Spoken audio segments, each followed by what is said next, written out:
आज मला प्रभूंनी जी संधी दिलेली आहे त्याबद्दल मी प्रभूचे आभार मानते। मला असं वाटतं की 2019 आणि त्याच्यानंतर पण काहीतरी एकदा बोललेले आहे, एक दोन वेळा म्हणजे तर नाण्याविषयीच मी 2 वेळा बोललेली आहे। आणि आता त्या निवेदन नाण्यामध्ये नेहमीचा विषय आहे विधवेच्या 2 टोल्या। आताच आपण गाणं गायलो है ना, तर त्या विधवेच्या 2 टोल्याचा संदेश काही आज मी देत नाहीये, कारण गेल्या वेळेला मी दिलेला होता, तो सगळं काही तुम्हाला त्यावेळेला सांगितलं होतं आणि वारंवार आपण तो संदेश ऐकतो। परंतु त्यामध्ये तिचं जे वर्णन आहे पवित्र शास्त्रामध्ये, ती किती वयाची होती, तिला मुलं होती का नव्हती काही लिहिलेलं नाही, परंतु तिने कमाई केली म्हणजे ती कामाला जात असावी, हो की नाही, आणि त्याच्यातून तिने सर्वस्व आणून दिलं आणि तिकडे प्रभू होता बसलेला, त्याने बघितलं या विधवेने पण जाणारी स्त्री होती आणि त्या दानाचा तिने त्या ठिकाणी विचार केला नाही की हे माझ्यासाठी ठेवू का, मी काय करू, या सगळ्या गोष्टी तिने विचार केला नाही। जे काही तिला होतं प्रभूने तिला सुचवलं मनामधून ते तिने टाकलं। बरेच लोक आले होती, मोठे मोठे दान घेऊन येत होती, ते दिसत होतं, आणि तिकडे तेव्हा तशी प्रथा होती, ते पण मी तुम्हाला त्यावेळेला सांगितलं होतं। तरी असो, तर त्याविषयी मी काय बोलणार नाही। आपलं जीवन, आपलं सर्वस्व ज्या वेळेला आपण प्रभूला देतो त्यावेळेला प्रभू आपल्याला ओतप्रोत भरून आकाश कपाटे उघडून आशीर्वाद देतो। पैसे देतो म्हणत नाही, आशीर्वाद, तो वेगवेगळ्या प्रकारचा आशीर्वाद असतो। तर त्यामुळे कुठल्या प्रकारचा आशीर्वाद तुम्हाला लागू होतो ते स्वतःच आपण आत्मपरीक्षण करू। पृथ्वीची काळजी एक आव्हान, अर्थ केअर आवर कॉलिंग, या ब्रीद वाक्यातूनच आजच्या उपासनेचं तुम्हाला सर्व समजलेलं आहे। आज आपण सगळीकडे पाहतो ग्लोबल वॉर्मिंग वगैरे, किंवा पृथ्वी जतन करा, पृथ्वी वाचवा, जीवन वाचवा, माझी देश, माझी माती माझा देश, हा एक प्रत्येक शाळेत त्या ठिकाणी ही मोठी मोठी यात्रा काढली, आम्ही सुद्धा काढली, त्या ठिकाणी कलश जमा केले, त्याच्यामध्ये माती घेतली आणि एकत्र येऊन ती मग आम्ही प्रत्येक ठिकाणी ती दिलेली आहे। जे गव्हर्नमेंटमध्ये काम करणारे लोक आहेत, शाळेमध्ये काम करणारे लोक आहेत, त्यांना माहिती आहे की हे जे काही योजना राबवली गेली गेल्या मला असं वाटतं 2-3 महिन्यापासून आहे ना, माझी माती माझा देश। तर अशा प्रकारे जर आपल्या प्रभू परमेश्वराने आपल्याला ही पृथ्वी दिली तर तिचं जतन करण्याची जबाबदारी आपल्याला दिलेली आहे। तर आपण परत सगळेजण संडे स्कूलमध्ये आज जाणार आहोत, म्हणजे उत्पत्तीचा पहिला अध्याय आणि दुसरा अध्याय आपण बघणार आहोत की देवाने कशा प्रकारे पृथ्वीची स्थापना केली, कशा प्रकारे पृथ्वीवरती जीवधारी माणसं प्राणी कशी देवाने दिलेली आहेत, थोडक्यात सांगणार आहे। तर पृथ्वी जी आहे हा निळा ग्रह त्याला असं म्हणतात, नंतर ही राहण्यासाठी योग्य आहे आणि सूर्यापासून काही अचूक अंतरावरती ती आहे। त्यात हायड्रोस्फिअर वातावरण आणि लिथोस्फिअरचे संयोजन आहे, ज्यामुळे जीवसृष्टीमध्ये जीवन अस्तित्वात आहे। आणि ओझोन थर पृथ्वीचे अतिनील किरणांपासून रक्षण करते। सकाळी सकाळी जो असतो तो ओझोन स्तर असतो, त्यावेळेला सूर्यापासून आपल्याला काही बाधा होऊ नये त्यासाठी त्या ठिकाणी हा लेअर एक तयार केलेला आहे। अशा प्रकारचे लेअर आहेत। पृथ्वी किती खोल आहे, काय आहे, आपण गुगलवर गेल्यानंतर सर्च करूया, कारण गुगल काही जण विसरले असतील तर त्या ठिकाणी पृथ्वी कशी होती, काय होती ते आपल्या गुगलात जे शास्त्रज्ञांनी जे म्हणजे शोध करून जे सर्च केलेलं आहे त्यानुसार आपल्याला त्या ठिकाणी मिळेल। परंतु आज आपल्याला एक आव्हान आहे की पृथ्वीचं आपल्याला रक्षण करायचं आहे। तर अंतराळातून पृथ्वी एक फिरत्या संगमरवरी, निळ्या संगमरवरी दगडासारखी दिसते। त्याचप्रमाणे काही भाग तपकिरी आहे, काही भाग पिवळा आहे, काही भाग हिरवा आहे, काही भाग पांढरा आहे आणि काही भाग निळा आहे। निळा जो भाग आहे तो म्हणजे पाणी आहे, पृथ्वीवरचं पाणी असं दिसतं। तर पृथ्वीचे तापमान आणि वातावरण जीवसृष्टीसाठी आरामदायी बनवते आणि सजीवांच्या अस्तित्वासाठी पृथ्वीवरती पुरेसे पाणी, हवा आणि अन्न आहे। तर हे आपल्या प्रभूने बनवलेलं आहे। तर नक्कीच आपण खरं किती भाग्यवान आहात, कारण काही लोक म्हणतात की पृथ्वी अशीच तयार झालेली नाही, कुठेतरी मोठा स्फोट झाला, कुठेतरी धुळीचे कण आणि असं करून किंवा कसं करून ती पृथ्वी तयार झाली। परंतु आपल्या पवित्र शास्त्रामध्ये आपल्या देवाने पृथ्वी कशी उत्पन्न केलेली आहे, उत्पत्तीचा पहिला अध्याय तुम्ही जर वाचला असेल, वाचत असाल, संडे स्कूलमध्ये शिकलो त्यामध्ये आपण पाहतो। तरी उत्पत्ती 1 आणि 1 ते 2 हे 2 वचन मी वाचून दाखवते. प्रारंभी देवाने आकाश व पृथ्वी ही उत्पन्न केली. तेव्हा पृथ्वी आकारविरहित भूमी म्हणते आणि जलाच्या संचयास समुद्र म्हणते. आणि या ठिकाणी उत्पत्ती 1:11 मध्ये काय लिहितो परमेश्वर? तेव्हा देव बोलला, हिरवळ, बीज देणारी वनस्पती आणि आपापल्या परी सबीज देणारी फळे, फळझाडे, आपापली सबीज फळे देणारी फळझाडे भूमी आपल्यावरती उपजावू. आणि तसं झालं. भूमीने देवाचे ऐकले, म्हणजे वनस्पती सबीज देणारी फळे तिने उपजवली. परमेश्वराने तिला सांगितलं उपजाव, त्या ठिकाणी तिने ती उपजावली. भूमीने परमेश्वराचं ऐकलं. दुसरं आहे की पृथ्वीला प्रकाश देण्यासाठी ज्योती तयार झाल्या.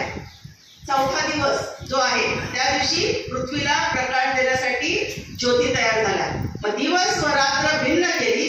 2 मोठ्या ज्योती, दिवसासाठी सूर्य, रात्रीसाठी चंद्र आणि काही तारे सुद्धा परमेश्वराने त्या ठिकाणी निर्माण केले. त्यामुळे काय होतं, आपल्याला आता बत्ती दिसते, ओहोटी समजते, ऋतू समजतात, हवामान समजतं, पावसाळा समजतो, हिवाळा समजतो, है ना. हे ऋतुचक्र लावून दिले, समुद्राला त्यांनी अडसर घालून दिलेले आहे, इथपर्यंत तुझी मर्यादा आहे. या सगळ्या गोष्टी ह्या 4थ्या दिवशी म्हणजे ह्या ज्योती ज्या आहेत नवमंडळामध्ये त्याच्यावरती ते आधारित आहेत. त्यामुळे मग आपण दिवस समजतो, वर्ष समजतात आणि हंगाम समजतो. ह्या सगळ्या गोष्टी ह्या ज्योतीवरती अवलंबून आहेत. नंतर 5व्या दिवशी सर्व जीवजंतूंच्या थव्याने जले भरून जावोत, अंतराळात पक्षी उड्डाण करोत, जातीचे सर्व प्रकारचे जातीचे सपक्ष प्राणी देवाने तयार केले, निर्माण केले आणि आशीर्वाद दिला. सफल व्हा, वृद्धिंगत पावा आणि सागरातील जले व्यापून टाका. आणि नदीवरती आपल्या पृथ्वीवरती जे पक्षी जे आहेत ते पक्षी बहुगुणित हो, आहे ना. जलांनी सगळे काही जीवजंतूंनी जे काही जलचर प्राणी आहेत त्याने ते थव्याने भरून जावं. आकाशामध्ये उड्डाण करणारे पक्षी थव्याने तो भरून जावं. अशा प्रकारचा आशीर्वाद प्रभूने त्यांना बहुगुणित हो हा आशीर्वाद दिला. आणि त्याप्रमाणे त्या सर्व गोष्टी झाल्या. आता 6वा दिवस. 6व्या दिवशी काय झालं? प्रत्येक जातीचे ग्रामपशु, रांगणारे प्राणी, वनपशु, प्राणधारी जीव, पृथ्वी उपजावो आणि तसे झाले. यावेळेला पण प्रभू बोलला, देव बोलला आणि हे सगळं झालं. मग देव बोलला, आपल्या प्रतिरूपाचा आपल्याशी सदृश्य आपल्यासारखाच मानव आपण करू. आता या ठिकाणी आपण करू म्हटल्यानंतर माहिती नाही, आता मी काय एवढं अभ्यास केलेला नाही शास्त्रातला, कारण मी काही थिओलॉजिकल कोर्स केलेला नाहीये. पण प्रभू मला जे काही सुवार्थिक म्हणून निवडलेलं आहे त्यानुसार मी हा जो अभ्यास केलेला आहे त्याच्यामध्ये असं दिसून येतं की प्रभू बरोबर कोणतरी आणखी होतं आणि त्या ठिकाणी त्याने तो मानव तयार करू अशा प्रकारे उपमा दिली. आपण म्हटल्यामुळे त्या ठिकाणी कोणीतरी आणखी असणार आहे. तर समुद्रातील, आकाशातील, पृथ्वीवर संचार करणारे सर्व जीव यावर ते सत्ता चालवतील. मग देवाने नर आणि नारी अशी निर्माण केली. देवाने मानव स्वतःच्या हाताने बनवला, त्याच्यामध्ये नर आणि नारी होती. तर आपण आता शास्त्रपाठ वाचला हो की नाही? उत्पत्ती 2रा अध्याय 7वं वचन. यामध्ये पृथ्वी, आकाश आणि त्यातील सर्व काही पूर्ण करून झाले. आणि मग 7व्या दिवशी काय केलं परमेश्वराने? आराम केला. आणि आराम करून तो आशीर्वादित केला दिवस. 7वा दिवस देवाने आराम पण केला, आशीर्वाद पण दिला आणि त्याला पवित्र पण ठरवलं.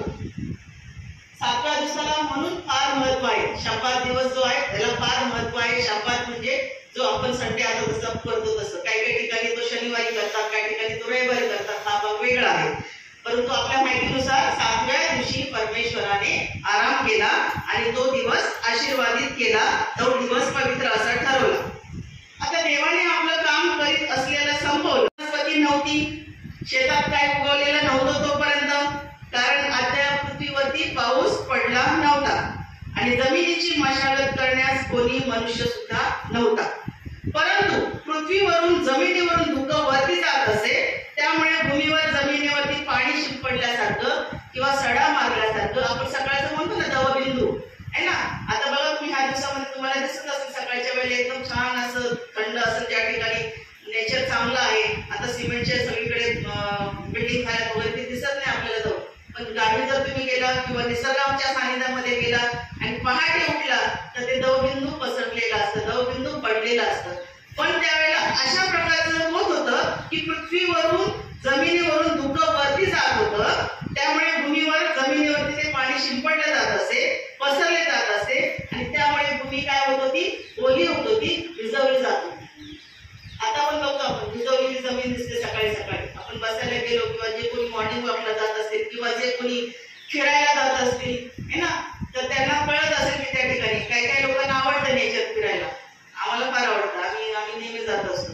म्हणजे आमची फॅमिली जात असते बऱ्याच ठिकाणी. मग पहाटे उठावं लागतं, कारण कासपठारला सकाळी आम्ही गेलो होतो तर पहाटे 4 वाजता काही फुलं उमलतात आणि नंतर सूर्य दिसायला लागला की ती कोमेजून जातात. म्हणजे ही परमेश्वराची किती छान अशी निर्मिती आहे की त्यावेळेला त्यांनी त्यांना नियम दिलेले लागून आणि ते नियम पाळतात. निसर्ग नियम परमेश्वराचा पाळतो.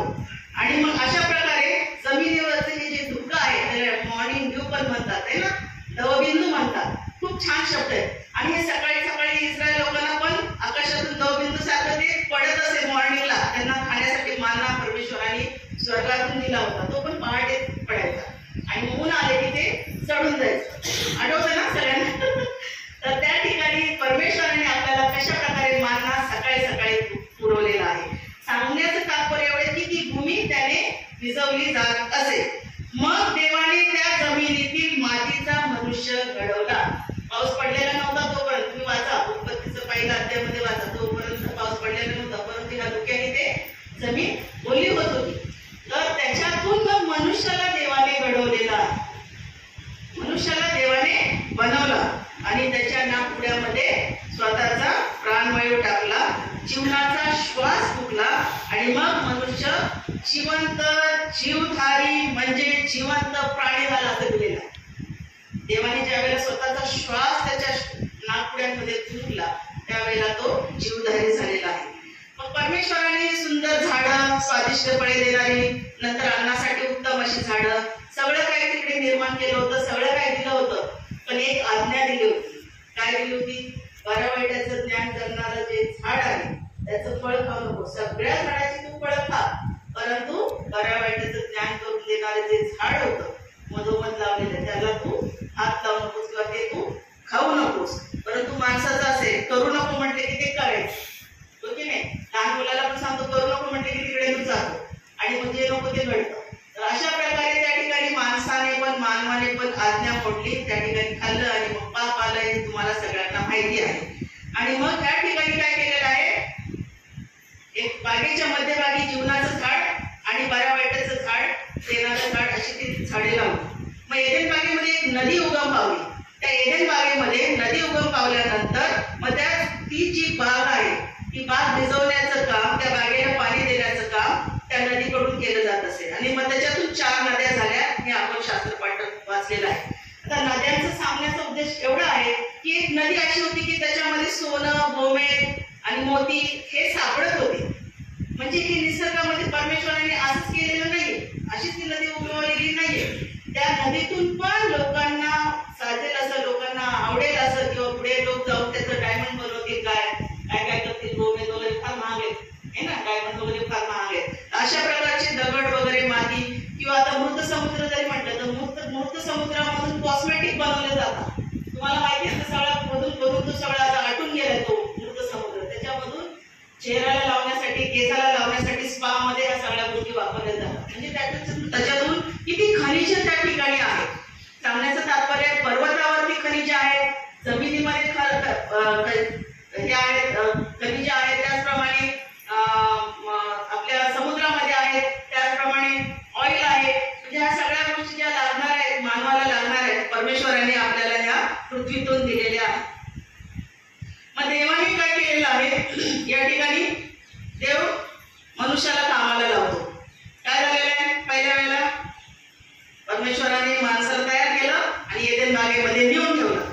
त्याला पहिलं काम काय दिलं, तू परमेश्वराने मनुष्याला एदेन बागेत आणलं आणि तिची मशागत करण्यासाठी आणि तिची काळजी करण्यासाठी, घेण्यासाठी त्या ठिकाणी त्याला नेऊन ठेवलेलं आहे. हे पहिलं काम त्या मनुष्याला परमेश्वराने, कारण ही नरापासून बनवलेली आहे. अशा प्रकारे मग प्रभूने त्याला काम दिलं होतं, ते पूर्ण केलं. मनुष्याला पण परमेश्वराने त्या दिवसापासून मग कामाला लावलेलं आहे. दुसरं आहे की आता पृथ्वीची काळजी घेण्यासाठी आपण मानव म्हणून काय काय करायला हवं. आता आपल्याला सगळीकडे पाहतो आपण, मी मगाशी सांगितलं, NGO काम करतात, शाळा काम करतात, हॉस्पिटल काम करतात की पृथ्वी कशी सेव्ह करावी. शाळेमध्ये मुलांचं परिवर्तन केलं जातं, जनजागृती केली जाते, यात्रा निघाल्या जातात, त्याचप्रमाणे रॅलीज काढतात. अशा प्रकारे ही पृथ्वीचं वाचवण्यापासून जे नाश होत चाललेलं आहे ते आपल्याला वाचवायचे आहे. त्याच्यासाठी बरेच रूल्स आहेत. त्याच्यामध्ये फक्त मी R3 म्हणजे 3 जे आता रेग्युलर चाललेले आहेत त्या दिवसांमध्ये, तर ते फक्त मी सांगते की रिड्यूस, रियूज आणि रिसायकल. पृथ्वी वाचवण्यासाठी ह्या गोष्टी आपल्याला करायच्या. रिड्यूस म्हणजे आता नळ उगाच ब्रश करतो, नळ चालतोय, पाणी वाहतंय है ना. काही ठिकाणी स्लम मध्ये आता आम्ही काम करते त्या ठिकाणी नळ चालू असतो, बाई आतमध्ये असते, कपडे धुवत असतात, तसे आणायला पाहिजे. आणि रिसायकल, रिसायकल म्हणजे आता जर पेपर असेल, पानं असतील, टलपर असतील, तर ते आपल्याला कंपोस्ट करण्यासाठी टाकावं लागतात. म्हणून प्रत्येक सोसायटीमध्ये पण आता निळा डब्बा, हिरवा डब्बा असेल ना, तर त्याच्यामध्ये किंवा काळा, तर जे काय आहे डिवाइड करून दिलेलं आहे त्याच्यासाठी काय करतात, रिसायकल बिन करावं लागतं. जो पण काही कचरा आहे तो पुन्हा त्या ठिकाणी डम्पिंग ग्राउंडला नेला जातो आणि मग ते वेगळं केलं जातं. मग त्यांना ते फार कठीण होत गेलं. म्हणून आता BMCच्या गाड्या, म्युन्सिपालिटीच्या गाड्या, तुमच्या KDMCच्या गाड्या वेगवेगळ्या आहेत. आता त्याच्यामध्ये सुका कचरा, ओला कचरा हे सगळं डिवाइड केलेलं आहे. कारण ओल्या कचऱ्यापासून खत तयार करता येतं, सुक्या कचऱ्यापासून पुन्हा काहीतरी बनवलं जातं. म्हणून आपल्याला हे डिव्हिजन करायचं आहे आणि पृथ्वीला या सगळ्या गोष्टींपासून आपल्याला वाचवायचं आहे. म्हणजे आपल्याला हे जे 3R आहेत ते लक्षात घ्यायचे. I पण आहेत, भरपूर काय काय आहे ते तुम्ही गुगलवर जाऊन बघू शकता. हे काय मी सांगणार नाही, परंतु पृथ्वी हा विषय आहे आणि पृथ्वीचा नाश होण्याची जी जी कारणं आहेत ते तुम्हाला सांगते. आता दळणवळणामध्ये पण हायवे झालेत, एक्सप्रेसवे झालेत, डबल काय समृद्धी महामार्ग झाला, नंतर काय डबल ते रोड पण झालेले आहेत, एकावर एक रोड झालेले आहेत. त्या ठिकाणी सिमेंट कॉन्क्रीट झालेलं आहे, घरं बांधत आहे, शेतीची जमीन विकून लोक सहज पैसा मिळतो म्हणून त्या ठिकाणी घरं बांधली जात आहे. म्हणजे शेतीची जमीन, शेतीची माती तिचा ऱ्हास होत आहे, उपसा होत आहे नद्यांमधून वाळूचा, समुद्रामधून वाळूचा.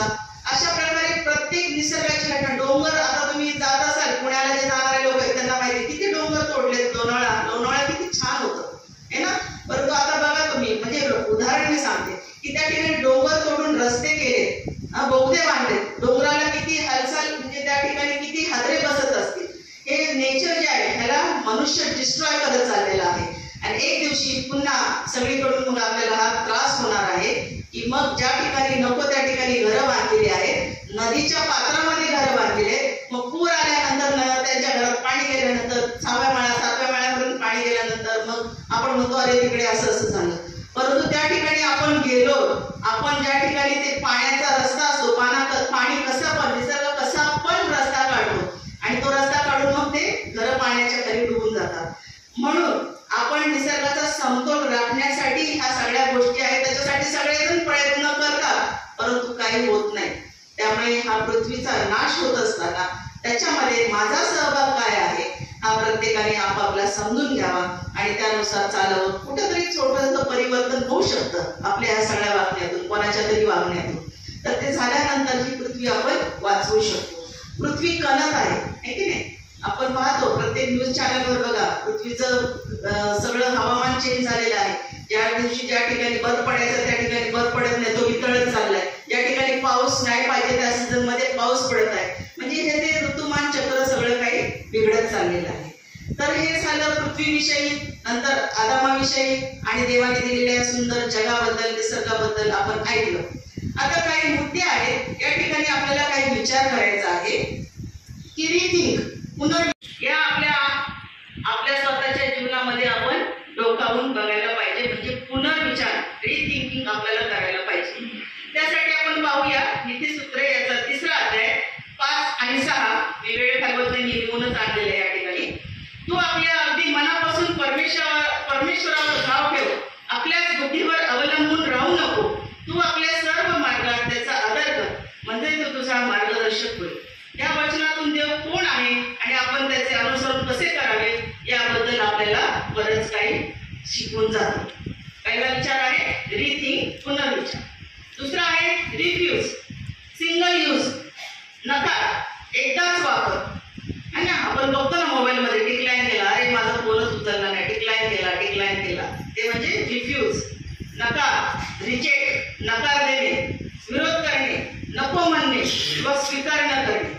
यासाठी एक आपण वाचूया एचकेल याचा 5वा अध्याय 6वं वचन कोणीतरी वाचा. रिफ्यूज. आपल्या जीवनामध्ये आपण ह्या गोष्टी कशा पाहू शकतो ते वाचनातून बघू. खूप आहे, रिफ्यूजच्या बाबतीमध्ये बोलायचं तर खूप काही आहे. एचकेल याचा 5वा अध्याय 6वं. तरी त्याने दुष्ट आचरण करून माझ्या निर्णयास इतर राष्ट्रापेक्षाही अधिक विरोध केला. त्याने सभोवतालच्या प्रदेशापेक्षाही माझ्या नियमांचा अधिक विरोध केला, कारण त्यांनी माझ्या नियमांचा अवहेलना केला, माझ्या नियमाप्रमाणे ते चालले नाही. हे यरूशलेमेविषयी बोललेले आहे. यरूशलेमेला प्रत्येक वेळेला प्रभू सांगत असे, काही गोष्टी बोलत असे, परंतु त्यांनी ऐकलं नाही, कानाडोळा केला, देवाकडे नकार दिला आणि त्यांनी काय केलेलं आहे, रिफ्यूज केलेला आहे. आता पहिल्या शमूएल 16वा अध्याय आणि 7व्या वचनामध्ये इशायाचा पुत्र अलियाबास, शाऊल राजा त्यावेळेला राज्य करत होता, परंतु देवाला तो नको होता. देवाला त्याला गादीवरून काढायचा होता. तर शमूएल घाबरत होता. शमूएल म्हटला, मी त्याला कसं सांगू, तुला सांगितलं मी, तू जा. मग परमेश्वराचं ऐकून शमूएल गेला त्या ठिकाणी बेथलेहममध्ये, आणि मग इशायाचे पुत्र त्याच्यातून निवड करायची होती आणि हा पहिलाच पुत्र आला. शमूएल वाटलं की अरे वा, किती छान आहे, उंच धिपाडे, मस्त आहे, हा छान आहे, सुंदर आहे, हा राजा खरोखर चांगला बनू शकतो. आणि पण परमेश्वर म्हटला की त्याच्या सौंदर्यावरती, त्याच्या उंची काठीवरती तू जाऊ नकोस, मला जे करायचंय मी ते करणार. परमेश्वराने त्याच्या इशायाच्या पहिल्या पुत्राला नाकारलं. शमूएलाने छान विचार केला, सुंदर गोरा पांदूचा धिप्पाड मुलगा आता हा राजा बनेल शाऊलाच्या नंतर. परंतु परमेश्वराच्या योजनेमध्ये कोण होता, इशायाचा सगळ्यात लहान पुत्र दावीद राजा होता, आहे की नाही. परमेश्वराच्या योजनेपुढे तो महान होता, परंतु मनुष्याच्या दृष्टिकोनातून उंच धिप्पाड छान अलियाबास आहे, चला त्याला आता राज्य गादीवरती आपण ठेवूया, परमेश्वराची इच्छा आहे. पण नाही, परमेश्वराने त्या ठिकाणी त्याला नकार दिला आहे. नंतर दुसरा आहे रिड्यूस. रिड्यूस म्हणजे ह्रास करा, कमी करा. आपला राग कमी करायला पाहिजे, है ना, तणाव कमी झाला पाहिजे, भीती कमी झाली पाहिजे. यामध्ये आपण नेहम्या 4:4 वाचूया. कोण काढेल का? नेहम्या 4:4. मी थोडक्यात आटपणारे, वेळ झालेले आहे. देवाची भीती बाळगायला पाहिजे आपण. नेहम्या 4:4.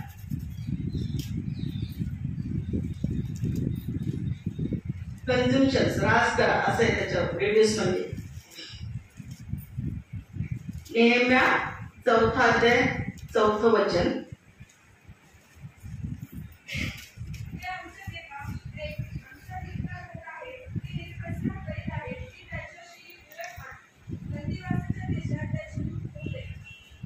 या ठिकाणी नेहम्याला कोट बांधायचा होता आणि कोट बांधत असताना बऱ्याच लोकांनी त्या ठिकाणी विरोध केला होता आणि मग त्या ठिकाणी विरोध केल्यानंतर मग ते सगळं काम ठप्प होणार होतं. असं नेहम्याला, तुम्ही नेहम्याचा अध्याय वाचल्यानंतर कळेल तुम्हाला. त्या ठिकाणी मग काय केलं तर ऱ्हास होत होता, त्यांचं खच्चीकरण केलं जात होतं. अशा प्रकारे आपल्याला तो ऱ्हास कशा प्रकारे कमी झालेला आहे आपण नेहम्या 4:4 मध्ये बघूया. नंतर नीतिसूत्रे 6वा अध्याय 26वे वचन. कारण व्यभिचारणाच्या संगतीने मनुष्य भाकरीच्या तुकड्याला मोताद होतो, स्वैरिणी स्त्री पुरुषाच्या अमोल जीवाची शिकार करते. याच्यामध्ये पण ऱ्हासच आहे. या ठिकाणी व्यवस्थित सगळं चाललेलं असताना जर तुम्ही व्यभिचाराच्या मार्गाला लागलं किंवा कुठे बाहेर गेलं आणि चांगल्या गोष्टीमध्ये जर त्याने तसं केलं तर हा त्याच्या जीवनातला काय आहे, ऱ्हास आहे. नीतिसूत्र 6वा अध्याय 26वे वचन. दुसरं आहे रियूज, पूर्ववापर, आहे ना, सर्व काही, एव्हरीथिंग. याच्यामधून शून्यातून देवाने उत्पत्ती निर्माण केलेली आहे, उत्पत्ती तयार केली. देवाने आपल्याला खूप सुंदर असं जग दिलेलं आहे. त्याच्यामध्ये स्तोत्र 19:1 मध्ये लिहिलेलं आहे, आकाश देवाचा महिमा वर्णिते, अंतरिक्ष त्याची हस्तकृती दर्शविते. या वचनातूनच तुम्हाला सगळ्यांना कळालं असेल की सर्व काही याच्यामध्ये परमेश्वराची योजना, आकाश देवाचा महिमा वर्णन, अंतरिक्ष त्याची हस्तकृती दर्शविते. याकोबाचे पत्र 1 अध्याय 17व्या वचनामध्ये प्रत्येक उत्तम देणगी व प्रत्येक पूर्ण दान वरून आहे, जे ज्याला विकार नाही व जो फिरण्याने छायेत जात नाही अशा प्रकाशाच्या पित्यापासून ते उतरते. है ना, सर्व काही जे काय आहे ते उत्तम देणगी परमेश्वराकडून आहे. नंतर रिफर्बिश ओल्ड स्टॉक म्हणजे नूतनीकरण. याच्यामध्ये जुनं उत्पादन, आता काय काय गोष्टी आपण रिपेअर करून पुन्हा वापरतो, रिपेअर करून परत तयार करतो, अशा सगळ्या गोष्टी जे आहे त्याच्यामध्ये नवी उत्पत्ती आहे. ऑलरेडी उत्पत्ती होती म्हणजे पृथ्वी होती, परंतु ती डिस्ट्रॉय झाली होती, शून्य विरहित होती, परंतु परमेश्वराने तिला पुन्हा रिस्टोर केलेली आहे ना. तर त्या ठिकाणी आपण एक वचन वाचू शकतो, आमोस याचा 9 अध्याय 14 ते 15. मी आपल्या इस्रायल लोकांचा बंदिवान पाळवीन, ते ओसाड झालेली नगरे बांधतील व त्यात वस्ती करतील. ते द्राक्षांची मळे लावतील व त्यांचा द्राक्षारस पितील. ते बाग लावतील व त्यांची फळे खातील. मी त्यास त्यांच्या भूमीत लावीन व जी भूमी मी त्यास दिली आहे तिथून त्यास त्यापुढे उपटून टाकण्यास येणार नाही असे परमेश्वर म्हणतो. या ठिकाणी परमेश्वर जे काही बांधलेलं आहे परमेश्वराने पुन्हा रिस्टोर केलेलं आहे. त्या ठिकाणी आपल्याला हे वचन आमोसच्या पुस्तक याचं 9 अध्याय 14 ते 15 मध्ये दिसतं. आता रिपेअर म्हणजे बिफोर यू रिप्लेस, दुरुस्ती करणे. यामध्ये यशाया 58:12, यशाया 61 आणि 4 मध्ये लिहिलेलं आहे की त्या ठिकाणी कसं परमेश्वराने पॅचअप केलेलं आहे, त्या ठिकाणी कसं तुटलेलं जे आहे, खिंडार पडलेलं आहे, त्या ठिकाणी कसं परमेश्वराने भरून दिलेलं आहे. आणि या सगळ्या गोष्टींमध्ये परमेश्वर आपल्याला कशा पद्धतीने तयार करतो हे आपल्याला ह्या रिपेअर मधून कळतं. 7वं आहे रिपर्पज. रिपर्पज म्हणजे पुन्हा उद्देश, पर्पज उद्देश, आणि रिपर्पज म्हणजे पुन्हा उद्देश. याच्यामध्ये सर्जनशील पुनर्निर्मिती परमेश्वराने केलेली आहे. याच्यामध्ये यशाया 61:3 मध्ये सियोनातील शोकग्रस्तात राखेच्या ऐवजी शिरोभूषण घालावे, त्यास शोकाच्या ऐवजी हर्षरूप तेल द्यावे, खिन्न आत्म्याच्या ऐवजी प्रशंसा वस्त्र द्यावे. ते अर्थात अशासाठी की परमेश्वराच्या गौरवार्थ त्यास धार्मिकतेचे वृक्ष, परमेश्वराने लावलेले रोप म्हणता यावे म्हणून त्याने मला पाठवले आहे. रिपर्पज या ठिकाणी तुम्ही वाचला, घरी गेल्यानंतर तुम्ही वचन वाचा. त्यामध्ये यशाया 61:3 मध्ये लिहिलेलं आहे की परमेश्वराने आपल्याला कसं उंच केलेलं आहे. नंतर रिसायकल, लास्ट ऑप्शन, पुनर्प्रक्रिया, शेवटचा पर्याय. देवाला रिसायकल करायला आवडतं. उत्पत्ती 2:15 मध्ये देवाने मनुष्यास एदेन बागेत मशागत व राखण करण्यास ठेवले. देवाने सुंदर जग आपल्याला दिलेलं आहे आणि ते एक भौतिक जग आपल्याला दिलेलं असताना त्याचं कसं आपण काळजी घ्यायची आहे हे आजच्या वचनातून आपण शिकलेलं आहोत. तर आता इथे ह्या ठिकाणी पण बोर्ड लावलेला आहे. त्या ठिकाणी आजच्या जे संदेशाचे मुद्दे आहेत की रिथिंक, रिफ्यूज, रिड्यूस, रियूज आणि रिफर्बिश, रिपेअर, रिपर्पज आणि रिसायकल अशा माध्यमातून आजचा हा जो संदेश आहे, आजचा जे हा विचार आहे हे मी तुम्हाला मांडलेले आहे. प्रभू परमेश्वर यावरती आशीर्वाद देव आणि ते आपल्याला समजूत आणि मला तुम्ही समजून घेतलं त्याबद्दल मी देवाचे आणि तुमचे आभार मानते. त्याचप्रमाणे आपले बाळासाहेब, पास्टेट कमिटी आणि सर्व आपण प्रियजन या सर्वांचे मी प्रभूमध्ये आभार मानते. सुंदरशा वचनाबद्दल जे नैसर्गिक परमेश्वराने आपले दिलेले आहे त्याचं आपण जतन कसं करावं, रक्षण कसं करावं याबद्दल तुम्ही वचनातून सुंदर मार्गदर्शन केलं, त्याबद्दल धन्यवाद. तसेच आपण रियूज आणि रिसायकल कशा प्रकारे करायला पाहिजे हे प्रत्येकाने समजायला पाहिजे आणि त्याचा उपयोग आपल्या जीवनात केला पाहिजे. संदेश किंवा प्रतिबिंब किंवा समूह चर्चा याविषयीची माहिती निष्णात मंतोडे यांनी. पृथ्वीची काळजी घेणे महत्वाचे का? तुमचे मत मांडा. 2. देवाच्या निर्मितीचा आदर तुम्ही कसा करा? 3. देवाची निर्मिती पृथ्वीच्या वाचवण्याचे प्रभावी मार्ग कोणते? 4. पृथ्वीची काळजी एक आव्हान यावर विचार प्रकट करा. यासाठी सुचवलेल्या मार्गदर्शक पर्यायाचा खालील तक्ता पहा. पुनर्विचार, आपली पसंती, कमी करा ऱ्हास, नूतनीकरण, जुने उत्पादन, पुन्हा उद्देश, सर्जनशील पुनर्निर्मिती, नकार, एकदाच वापर, पुनर्वापर, सर्व काही, दुरुस्ती, बदल करण्यापूर्वी, पुनर्क्रिया, शेवटचा पर्याय. आवाज जमीन आणि पाणी हे आमच्या उपजीविकेचे स्रोत आहे. मातीतून माझ्या फळे, विविध धान्ये, विविध प्रकारचे अन्न सतत मिळते. समुद्र, सागरी संसाधने, उदाहरणार्थ नैसर्गिक वायू, तेल, खनिजे, विविध प्रकारचे मासे यांचे स्रोत आहे. सजीव निर्जीव प्रत्येक आकार, प्रत्येक रंग, सर्व तुझीच निर्मिती आहे. आपण सर्व म्हणून आम्ही जीवनाचा सृष्टी निर्मितीचा आदर करतो. सृष्टीच्या देवा, आम्ही मानव लोभी, स्वार्थी असून फक्त आमचाच विचार करतो. तुझ्या निर्मितीचे प्रेमळ कारभारी आहोत हे पूर्णपणे विसरलो आहोत. निसर्गाचा आम्ही घटक आहोत याचाही आम्हाला विसर पडलेला आहे. निसर्ग माणसाशिवाय अस्तित्वात राहू शकतो, परंतु आम्ही निसर्गाशिवाय जगू शकत नाही. हे देवा, आमच्या कृतीद्वारे आणि निष्काळजीपणे तुझी निराशा केली.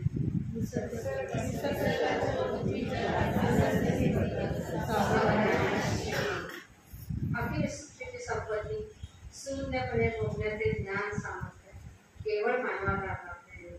सृष्टीची बांधिलकी, देखभाल, संरक्षण, राखून जीवन आनंदाचे संपन्न करणे ही मानवाची जबाबदारी आहे.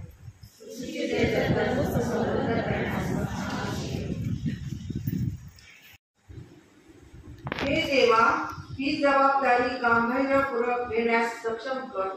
वसुंधरा दिन, पृथ्वी दिन दरवर्षी 22 एप्रिल रोजी साजरा केला जातो.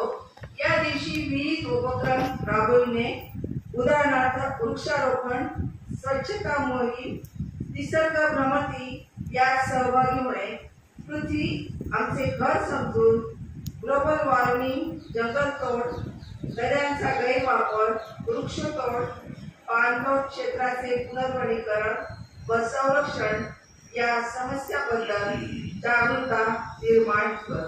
हे देवा, आम्ही निसर्गाचा नाश करू नये ही जाण निर्माण कर. आवाज. जागतिक लोकसंख्या आता 7.8 अब्ज झाली आहे व या शतकात अखेर 11 अब्ज होण्याची अपेक्षा आहे. हे चिंतेचे आहे, कारण आपणाला लोकसंख्या नियंत्रण करण्यासाठी जनजागृती निर्माण करणे, लहान कुटुंबाचे महत्त्व समजून घेणे, कुटुंब नियोजन धोरणाचा विस्तार करणे आवश्यक आहे. सर्व हे देवा, लोकसंख्या धोरणाचे प्रभावी अंमलबजावणी करण्यास अनुकूल वातावरण. कर्कश ध्वनी निवर्धकाचे भोंगे, मोटारींचे कानठाण्या बसविणारे आवाज, गोंगाट, गोंधळ याचा आवाजाचा स्तर एवढा आहे की या सर्वांमुळे आपण कानाच्या संवेदना घालवून बसलो आहोत. ध्वनी प्रदूषणामुळे मानसिक आणि शारीरिक स्वास्थ्य या दोघांवर परिणाम होत आहे.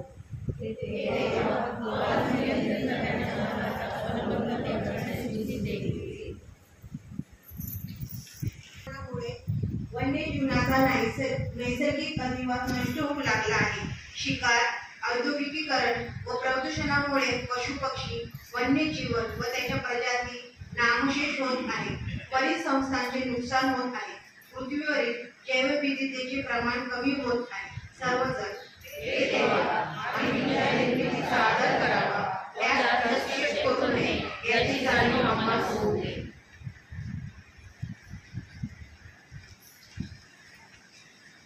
आदर करतो. न्यूनतम नाण्याच्या सहभागितेद्वारे आम्हाला प्रेम व क्षमा याद्वारे बांधून ठेवलेस याबद्दल आम्ही कृतज्ञ आहोत. आम्हाला सर्व शंका आणि पूर्वग्रहांपासून मुक्त कर. ऐक्याने व बंधुत्वाने जगण्याची प्रेरणा दे. आम्हाला देण्याचा व घेण्याचा आनंद कळू दे. प्रिय देवा, प्रेमाचे प्रतीक असलेल्या या नाण्याचा आमच्या प्रेमाची भेट म्हणून स्वीकार कर. न्यूनतम नाण्याचा चमत्कार व कार्याबद्दल आम्ही सदैव जागरूक असावे. जगभरात शांतता, न्याय व सलोखा असावा यासाठी प्रार्थना करतो. तुझा पुत्र येशूने स्वतःचं जीवन, मृत्यू आणि पुनरुत्थानाद्वारे दाखवलेल्या मार्गाने आम्ही चालावे म्हणून तू आम्हास मार्गदर्शन कर. या पृथ्वीवर खरी शांती स्थापिली जाईल अशा दिवसासाठी कार्य करणारा शांतीदूत आम्हास बनव. आमेन.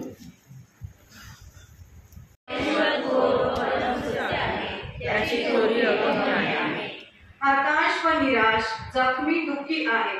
संकट समयी ते तुझा धावा करतात. जीवनाचा मार्ग त्यास दाखील. सर्वजण परमेश्वर थोर व भरपूर आहे, त्याची थोरी अगम्य आहे.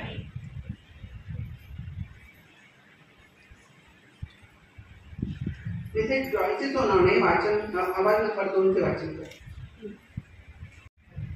सर्वांचे डोळे तुझ्याकडे लागतात. तू भूमीकरिता पर्जन्य सर्व प्राण्यांना अन्न यथाकाळी देतोस. तुझ्यावर प्रेम करणाऱ्या सर्वांचे रक्षण करतोस. सर्व म्हणूया, परमेश्वर थोर व परमस्तुत्य आहे, त्याची थोरवी अगम्य आहे. तुझ्या समृद्धीने पृथ्वी भरलेली आहे. तुझ्या कृतीमध्ये आनंद आहे, हर्ष आहे. तुझी न्यायकृत्ये सर्व पृथ्वीभर आहे. राष्ट्रांमध्ये तुझी स्तोत्रे गाई. आमेन. मार्ग स्वीकारूया. देवाच्या सर्व निर्मितीचा आनंद घेऊया. घर पृथ्वी आमचे जगी घर, तिची काळजी घेणे आणि पुनरुज्जीवित करणे पुनरुज्जीवित करणे हे आमचे कर्तव्य आहे. हे आमचे कर्तव्य आहे. धन्यवाद.